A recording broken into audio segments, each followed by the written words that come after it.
दुसऱ्या जातीच्या मुलाशी लग्न, मुलीच्या भावाकडून मेहुण्याची हत्या, जळगावमध्ये पुन्हा सैराट।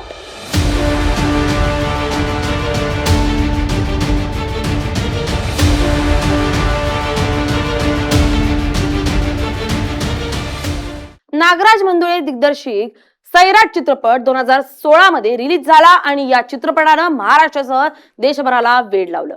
या चित्रपटात एका उच्चभ्रू घरातील मुलगी आणि सामान्य गरीब घरातील मुलाची प्रेम कहाणी दाखवण्यात आली।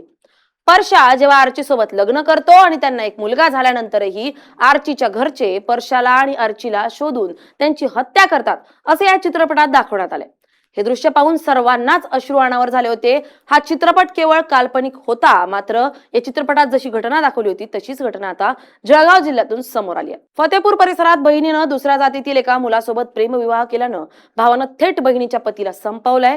आरोपीने आधी मेहुण्याला जंगलात नेऊन हल्ला केला। या व्हिडिओतून पाहूयात की जळगावमध्ये नेमकं काय घडलंय। बहिणीनं प्रेमविवाह केल्यानं भावाने मेहुण्याची हत्या का केली आहे, समाजातील ही कीड कधी संपेल पाहूयात। नमस्कार, मी स्नेहल चौधरी, आपण पाहत आहात LS मराठी।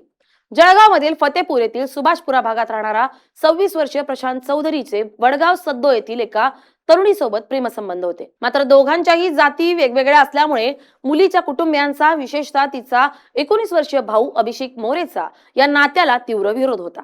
कुटुंबाचा आणि समाजाचा विरोध झुगारून प्रशांत आणि त्या तरुणीनं काही महिन्यांपूर्वी कायदेशीररित्या आंतरजातीय प्रेमविवाह केला आणि ते एकत्र संसार करू लागले। आपली सख्खी बहीण दुसऱ्या जातीच्या मुलासोबत निघून गेल्यामुळं आणि तिनं प्रेमविवाह केल्यामुळं कुटुंबाची समाजात मोठी बदनामी झाली अशी सुडाची भावना अभिषेकच्या मनात निर्माण झाली होती। या विवाहाचा राग मनात ठेवून तो प्रशांतचा काटा काढण्यासाठी योग्य संधीची वाट पाहत होता अशी माहिती आहे। 27 जुलै रोजी सायंकाळी 19 वर्षीय आरोपी अभिषेक मोरेनं अत्यंत चालाकीनं प्रशांत चौधरीला विश्वासात घेतलं। त्याने जुना राग विसरल्याचं भासवून गोड बोलून प्रशांतला त्याच्याच दुचाकीवर बसवलं आणि तोरणाळा शिवारातील जंगल परिसरात नेलं। जंगलात गेल्यानंतर दोघांनी मिळून एकत्र मद्यपान केलं। मात्र काहीच वेळातच त्यांच्यात पुन्हा विवाहाच्या कारणावरून जोरदार वाद सुरू झाला। वाद विकोपाला गेल्यानंतर अभिषेकने एक मोठा दगड उचलून थेट प्रशांतच्या डोक्यात घातला। हा हल्ला इतका भीषण होता की प्रशांत रक्ताच्या थारोळ्यात जमिनीवर कोसळला। प्रशांतचा जागेवरच मृत्यू झालाय असा गैरसमज अभिषेकला झाला। अभिषेकनं गुन्ह्याचा पुरावा नष्ट करण्यासाठी प्रशांतचा अर्धमेलेला देह जंगलातील एका खड्ड्यात फेकून दिला। त्यानंतर त्याच्या शरीरावर झाडाच्या फांद्या आणि पालापाचोळा टाकून तो प्रशांतचीच दुचाकी घेऊन घटनास्थळावरून पसार झाला।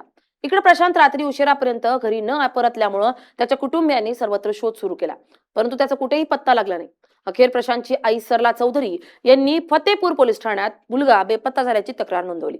पोलिसांनी तात्काळ तपासाची चक्र फिरवत शोध मोहीम सुरू केली आणि तोरणाळा जंगल परिसरातून प्रशांतला अत्यंत गंभीर अवस्थेत शोधून काढलं। त्याच्या डोक्याला, मेंदूला गंभीर दुखापत झाल्यामुळे त्याला प्रथमतः जळगाव येथील शासकीय रुग्णालयात दाखल करण्यात आलं। मात्र प्रकृती अत्यंत चिंताजनक असल्यानं पुढील उपचारासाठी त्याला तातडीनं छत्रपती संभाजीनगर येथील घाटी रुग्णालयात हलवण्यात आलं। तिथं डॉक्टरांच्या पथकानं त्याचे प्राण वाचवण्यासाठीचे शस्त्रीचे प्रयत्न सुरू केले, परंतु अंतर्गत रक्तस्रावामुळे अखेर शुक्रवारी उपचारादरम्यान प्रशांतची प्राणज्योत मालवली। गुन्हा घडल्याचा समजताच फतेपूर पोलिसांनी तातडीनं कारवाई करत पसार झालेल्या आरोपीचा शोध घेत त्याला सिल्लोड जवळील अन्वी परिसरातून ताब्यात घेतलं। पोलिसांनी सुरुवातीला आरोपी अभिषेक मोरे विरुद्ध खुनाच्या प्रयत्नाचा गुन्हा दाखल केला होता, परंतु आता उपचारादरम्यान जखमी प्रशांतचा मृत्यू झाल्यामुळे पोलिसांनी या प्रकरणात थेट खुनाचे वाढीव कलम समाविष्ट केलेत। या दुर्दैवी ऑनर किलिंगच्या घटनेमुळे संपूर्ण जळगाव जिल्ह्यात प्रचंड हळहळ आणि संतापाची लाट पसरली असून या हत्येच्या मागे आणखी कोणाचा हात आहे का याचा तपास पोलीस करत आहेत। पण प्रश्न असा निर्माण झाला की पुरोगामी सुसंस्कृत महाराष्ट्रातून ही जातीवादाची कीड कधी नष्ट होईल। देशात कोणत्याही राज्यात वारीसारखी संस्कृती नाही, पण ती महाराष्ट्रात आहे। वारीत महाराष्ट्राच्या कानाकोपऱ्यातून वारकरी सहभागी होतात। वारीतून जात पात, उच्च नीच असा कोणताही भेद न मानता सर्वजण एक आहेत असा संदेश दिला जातो। वारीत सर्व जाती धर्मीचे लोक सहभागी होत विठुरायाच्या नामाचा जयघोष करतात। असं असलं तरी आज 2026 मध्येही केवळ बहिणीनं दुसऱ्या जातीमधील तरुणाशी लग्न केल्यानं 19 वर्षीय तरुण थेट मेहुण्याची हत्या करताना दिसतोय। या तरुणाचं आयुष्य आता सुरू झालं होतं, पण त्याने थेट हत्येसारखा गंभीर गुन्हा केला असून आता तो उर्वरित आयुष्य जेलमध्ये काढण्याची शक्यता आहे। म्हणजे सध्याच्या तरुणांची मानसिकता किती गंभीर होत चालली आहे हे समजतंय। महाराष्ट्रातून आधी देशातून ही जात धर्माची कीड कधी दूर होणार असा प्रश्न निर्माण झालाय। या घटनेतून तुम्हाला काय वाटतं आम्हाला कमेंट करून नक्की कळवा। Bureau report LS Marathi.